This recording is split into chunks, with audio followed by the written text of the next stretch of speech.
Hello friends, आपके अपने ही channel ठीक है में स्वागत है। सुबह का वक्त है, सीधे रुख करते हैं शिक्षा विभाग और शिक्षा जगत से जुड़ी तमाम अपडेट्स की तरफ। आप सभी को मालूम है कि छठा चरण का इंतज़ार हो रहा है ख़त्म होने का। सातवां चरण का आगाज़ के लिए बेसब्री से स्टेट अभ्यर्थी, तमाम सीटेड पास अभ्यर्थी इंतजार कर रहे हैं लंबे अरसे से। उसी बीच आप सभी को पता है आंदोलनरत अभ्यर्थियों ने आंदोलन किया और उनकी मांगे के ले उन्होंने अपनी विभिन्न मांगों के लेकर पटना में आज भी धरना दे रहे हैं। इसी बीच ये खबर आती है कि बचे 50,000 पदों पर सातवें चरण में नियुक्ति। जी हाँ, हमारे माननीय शिक्षा मंत्री विजय कुमार चौधरी का उन्होंने बयान दिया। एक राहत भरी बयान है कि अब सातवें चरण की बहाली होने को है। बात कर रहे हैं प्रारंभिक की। जी हाँ, क्योंकि आप सभी को मालूम है कि छठे चरण के उच्च माध्यमिक की यानी हायर सेकेंडरी की 28 जुलाई तक नियुक्ति पत्र दी जाएगी। तो उसके बाद ही 7th फेज की हायर सेकेंडरी की नोटिफिकेशन आने वाली है। फिलहाल अभी सातवें चरण की प्रारंभिक नोटिफिकेशन की बात हो रही है, बहाली की बात हो रही है। आप सभी को मालूम है जुलाई 2019 से चल रहा था प्रारंभिक शिक्षक नियुक्ति का यह चरण।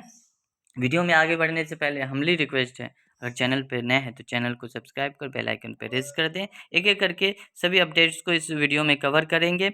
आप सभी को मालूम है कि 4 बार की काउंसलिंग के बाद भी कई इकाई में एक भी नियुक्ति नहीं। सातवें चरण का इंतजार कर रहे अभ्यर्थियों को निर्णय से मिलेगी राहत। आइए देखते हैं क्या कुछ कहा विजय कुमार चौधरी जी ने। यह निर्णय आवश्यक था। छठा चरण काफ़ी दिनों तक चला, कुछ नियोजन इकाइयों में चयन प्रक्रिया नहीं हो पाई। इन कुछ को लेकर सारी नियोजन इकाइयों की रिक्तियों को लंबित रखने से बेहतर है कि सातवें चरण की नई प्रक्रिया आरंभ की जाए। बात हो रही है सातवें चरण के अंतर्गत प्रारंभिक विद्यालयों में बहाली की। जी हाँ, आइए डिटेल्स में पढ़ते हैं क्या कुछ है। सभी को मालूम है कि प्रारंभिक विद्यालय में छठे चरण की शिक्षक नियुक्ति प्रक्रिया अब और नहीं चलेगी। आधे से अधिक पद खाली रह गए हैं और यहाँ पे 50,000 जो पद हैं वो सातवें चरण में शामिल होने वाली हैं। प्रारंभिक की आधे से अधिक पद खाली रह गए हैं, लेकिन बड़ी संख्या में नियोजन इकाइयों में एक बार भी काउंसलिंग नहीं हुई। विभिन्न कारणों से योग्य अभ्यर्थी का चयन अवसर नहीं मिला, जो सातवें चरण में अपना अवसर ढूंढेंगे। लेकिन अब फैसला लिया गया है शिक्षा विभाग के तरफ से कि छठे चरण को और लंबा नहीं किया जाएगा। विभाग ने छठे चरण की प्रारंभिक नियोजन की समाप्ति का निर्णय लेते हुए इस चरण की बची और इस दौरान बनी नई रिक्तियों के आधार पर सातवें चरण की बहाली की तैयारी भी आरंभ कर दी है। एक बार फिर से इस बात को रिपीट कर दूं कि विभाग ने छठे चरण के प्रारंभिक नियोजन की समाप्ति का निर्णय लेते हुए इस चरण की बची और इस दौरान बनी नई रिक्तियों के आधार पर सातवें चरण की बहाली की तैयारी आरंभ कर दी है। पूछे जाने पर शिक्षा मंत्री विजय कुमार चौधरी ने इनकी पुष्टि की और गौरतलब है कि राज्य के करीब 72,000 विद्यालयों में प्रारंभिक शिक्षक के 90,762 पदों पर नियोजन की प्रक्रिया 5 जुलाई 2019 से 2022 तक अर्थात 34 महीने चली। न्यायिक और तकनीक अवरोध के कारण ये विलम्ब हुआ और टलते गया। आधा दर्जन से अधिक बार नियुक्ति का नया कार्यक्रम जुड़ा। 4 बार काउंसलिंग की तिथि के बावजूद कुल अधिसूचित नियुक्तियों में से करीब 51,000 शिक्षकों के पद खाली रह गए। इनमें बड़ी संख्या महिला और आरक्षित वर्ग के पदों की है, जिन पर योग्य उम्मीदवार नहीं मिले। विभाग ने अगले चरण की नियुक्ति के आरंभ होने का इंतजार कर रहे अभ्यर्थियों के हक में निर्णय लेते हुए सातवें चरण में सभी रिक्ति रह गए पदों को जोड़ने का फैसला किया है, जो सराहनीय है, जुड़ना भी चाहिए। इस निर्णय से एक तरफ जहां प्रतीक्षारत अभ्यर्थियों को खुशी होगी, वहीं करीब 3 साल से नौकरी की आस लगाए वैसे अभ्यर्थी को भारी निराशा होगी, जिनसे संबंधित नियोजन इकाइयों एक बार भी चयन की प्रक्रिया आरंभ नहीं हो पाई। ऐसी नियोजन इकाइयों की संख्या 250 से अधिक, इनमें 150 तो वैसी पंचायत नियोजन इकाइयाँ जो उत्क्रमित हुई। 3 प्रखंड नियोजन इकाइयों में भी काउंसलिंग नहीं हो सकी। तो कुल मिलाकर कहा जाए तो सातवें चरण की प्रारंभिक चरण की जो बहाली है वो जल्द शुरू होने वाली है। उन्होंने बोला छठे चरण को प्रारंभिक पूरी तरह से खत्म हुई है। और जिले के 159 +2 विद्यालयों में एक भी परमानेंट शिक्षक नहीं। ये खबर आ रही है अररिया से।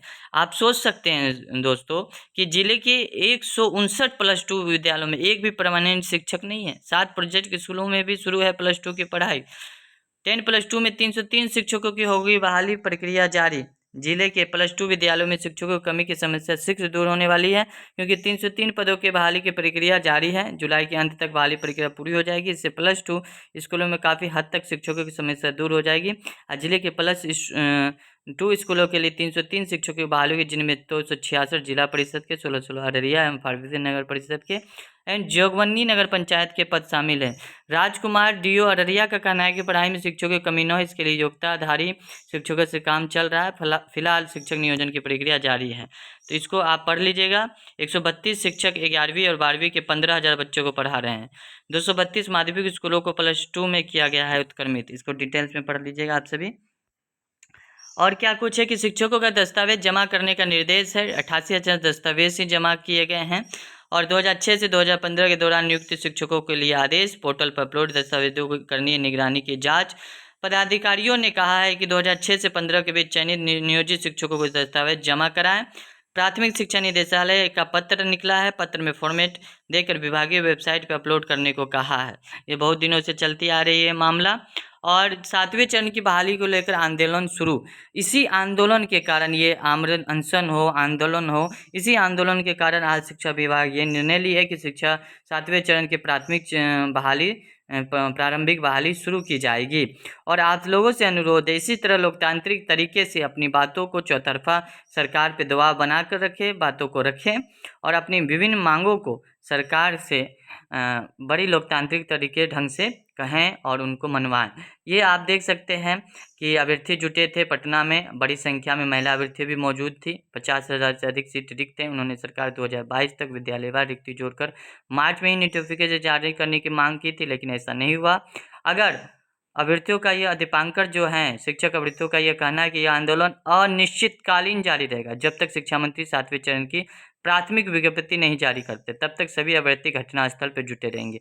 हो सकता है कि आपको ये घटनास्थल से हटाने के लिए मनाने के लिए ये कहा हो, स्टेटमेंट दिया हो। जब तक नोटिफिकेशन ना निकल जाए, वाकई अब तो भरोसा नहीं होता है। आंदोलन में शिक्षक अभ्यर्थियों के साथ घंटों बैठे उनके संघर्ष में शामिल होने की बात कही।